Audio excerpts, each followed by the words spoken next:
যখন বাড়ির তখন এই বাড়ির অংশ হয়নি, তখন বাকিদের মতনই তোমরা যখন বিশেষ দিন বলছো, সেরকমই মনে হতো। কারণ সারা বাংলায় এই দিনটা মানে আজকের এবং 3 সেপ্টেম্বর নানান অনুষ্ঠানের মাধ্যমে পালিত হয়। কিন্তু এই বাড়িতে আসার পরে যেটা দেখেছি, যে বাড়ির লোকেরা যারা ওনাকে দেখেছেন স্পেশালি, তাদের মধ্যে একটা কিন্তু বিষাদের সুর থাকে এত বছর পরেও। কারণ কোথাও গিয়ে উনি বাড়ির মানুষ, এবং একটা রক্ত মাংসের মানুষ চলে গেলে যে খারাপ লাগাটা থাকে, তো বাড়ির মানে হয়তো বাইরের থেকে দেখে মনে হয় একটা বিশেষ দিন, কিন্তু বাড়ির লোকেদের কাছে আমার শাশুড়ি মাদের দেখেছি যে বেশ একটা স্মৃতিচারণের মধ্যে দিয়ে কাটে।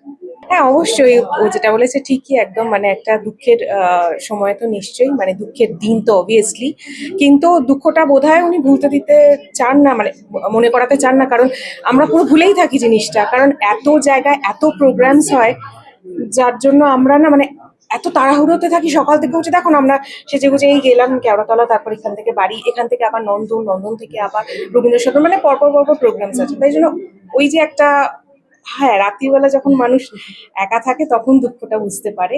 তবে ওনার কথা বলতে বলতে, ওনার সিনেমা দেখতে দেখতে আর সে দুঃখটা আমরা সেইভাবে মানে উপলব্ধি করতে পারি। মা যখন কনসিভ করেছে তখন থেকেই উনি জানতেন যে নাতনি হবে, বা ওই এখন ম্যানিফেস্ট বলে একটা কথা আছে না, হয়তো সেই সময় উনি সেটা করছিলেন যে নাতনি আমার চাই এবং নাতনি হবে। এবং বার্লিনে যখন গেছেন, বার্লিনে গিয়ে উনি মেয়েদেরই জামা নিয়ে এসছেন, মানে আমার আমার এখনো রাখা আছে জামাগুলো।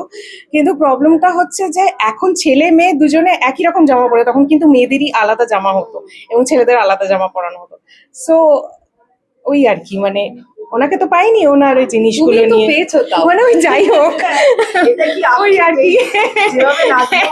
সবসময় বলি যে উনি এখন থাকলে, তাও দিদি কিছু ইভেন্টে যায়, গৌরব তো যাই না, আর আমার ছোট ননদ ও খুব একটা যায় না, কারণ বিহাইন্ড দ্য ক্যামেরা থাকে। আর আমি মোটামুটি এই বাড়ির বউ হওয়ার আগে থেকেই উত্তম কুমারের যা যা প্রচুর অনুষ্ঠানে আমায় মানে সামহাও পারফর্ম করতাম। তো আমি শিওর ছিলাম যে আমি ওনাকে নিয়ে যেতাম, কিন্তু সেটা তো আমার হলো না, তাই জন্য বলছি। মুখোমুখি হতে একবার সুযোগ হতো, কি বলতে, দাদুকে এবং দাদা শ্বশুরকে। আমি একটা লিপ দিয়ে গান নিচে নিতাম বাবা, কিছু বলে তো বলতেই পারতাম না, বাকরুদ্ধ হয়ে যাওয়ার থেকে যেটা করতে পারি এবং করতে চাই আমি সেটাই করতাম।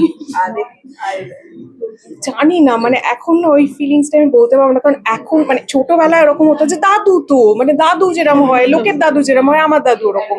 কিন্তু বয়স হতে হতে আমি বুঝেছি যে না, উনি একটা অন্য একটা মানুষ, মানে যাকে ছোঁয়া যায় না, ধরা যায় না একটু।